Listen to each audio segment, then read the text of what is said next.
What's up, guys? I'm LQ. This is the LQ Review. Thank you so much for being here at my YouTube channel. This is where we talk about all the geeky, nerdy stuff that we love to talk about. Movies, comic books, video games, TV shows. You know, if it's nerdy, if it's geeky, I like to talk about it here. And just in time, let's talk about the fourth episode of Survivor Winners at War. And yes, we're just in time for tonight's episode, which is episode 5. I'm telling you guys, I'm trying to get my master's degree. I'm trying to coach track. I'm trying to teach. I'm really trying to stay on top of this here, guys. So I need to make this, I need to do a better job of staying on top of things. So I apologize for that, but we will get caught up. And we're starting right now with Survivor Winners at War, episode 4. This was a great episode, by the way. And I know that some people didn't love the whole Extinction Island scene with specifically Ethan. The 4 people. Who's it? Amber,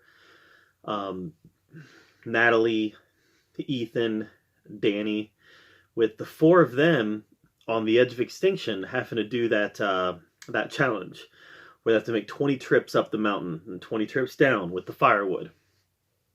And yeah, they dedicated like 15 minutes to this session, to this segment of the show.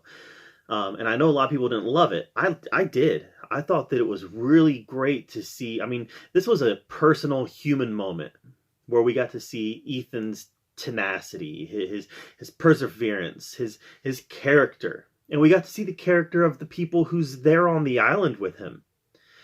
And Survivor's always been this social experiment, right? You bring people together from different walks of life, you put them on this island, and how do they respond to each other? And seeing somebody like Ethan, who is a professional athlete, but at the same time is also a cancer survivor, seeing him go through this trial in front of our eyes, and seeing the support that he got from his competitors, I thought it was fabulous. I thought it was a great TV moment, but it was also a great human moment. So I really like that. Who is playing great? Who's playing great right now?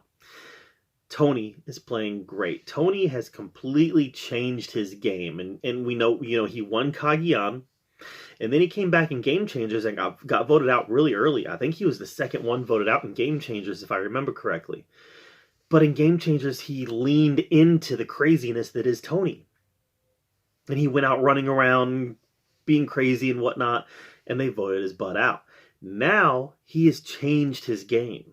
He's not leaning into the craziness of Tony. He is playing a more calculated, more focused, more just intelligent game. Now, don't make no mistake, when it's time to scramble, Tony's still Tony, and that's what I love about it. But he is definitely somebody that I'm keeping my eye on this game, and he's actually my 3rd favorite player in this game behind Rob and Parvati.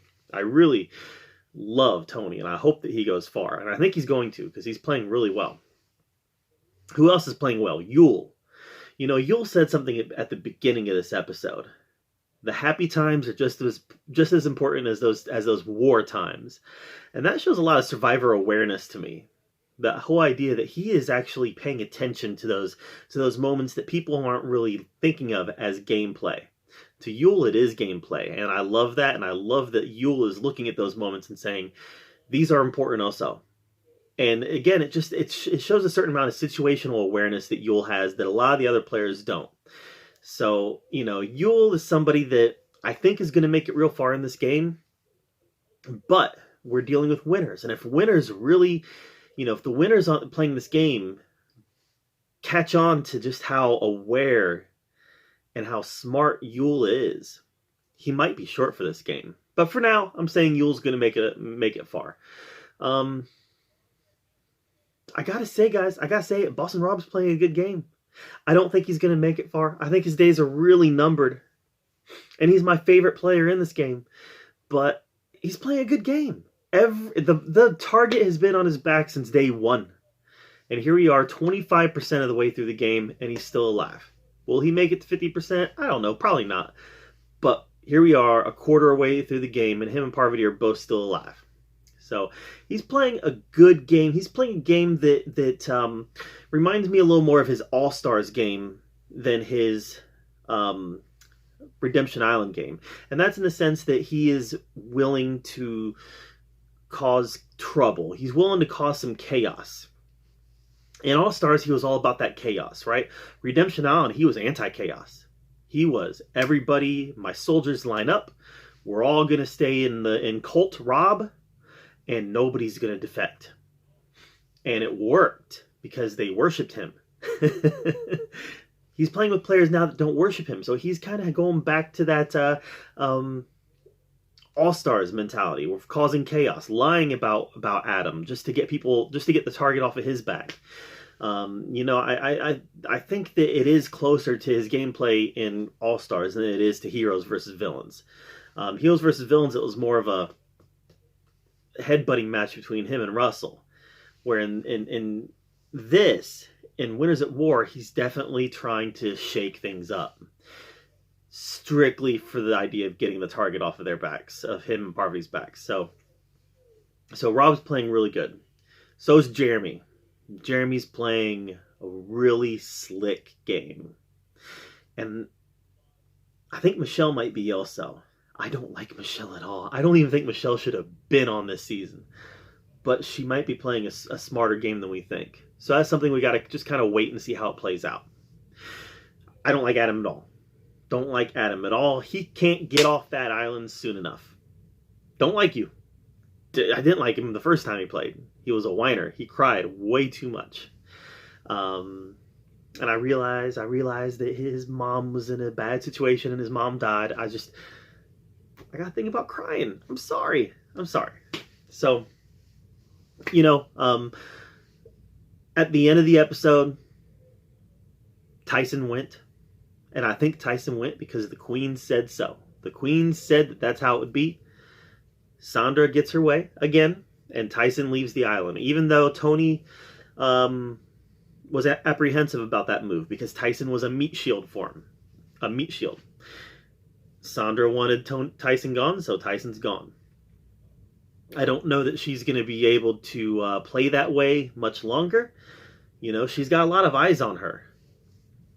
So many eyes that they've named a bench after her. The Sandra bench. She can't help the fact that she has lots of eyes on her. And this early in Survivor, you don't want that many eyes on you. And she's got a lot of eyes on her. So I got a feeling that Sandra's going to be short for this game also. I don't know that for sure, but I think she will be. She's a smart player. She's a good player. And she knows how to divert attention. But when she raises her hand and says, I'm okay with sitting on that bench. Name it the Sandra bench. I just think that she's a little bit too comfortable with the fact that there's a lot of people looking at her. Every time that she raises her hand and says, I'll sit down, people are looking at her. And they're like, Sandra's sitting down again. I think that that's going to catch up with her.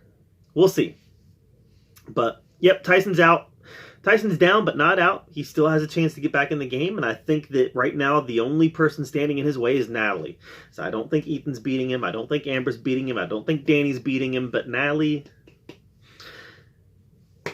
going to be a hurdle for Tyson, because Natalie's a beast. I'm not a fan of Natalie, by the way. I'm really not a big fan of her. I'm not, but she's a beast. To deny that would be to lie to yourself, and why do that? So yeah, good season of Survivor. We're a quarter of the way through the game. My top 3 are still in it: Rob, Parvati, and Tony. Ethan was my number 4, and he's out now. So what can you do? But what did you think of Season 4 of Survivor Winners at War? Let me know in the comments down below. I'd love to hear your take on it. And thank you so much for being here at BLQ Review, where we get to talk about all the geeky, nerdy stuff that we love to talk about. And until next time, we'll see you later.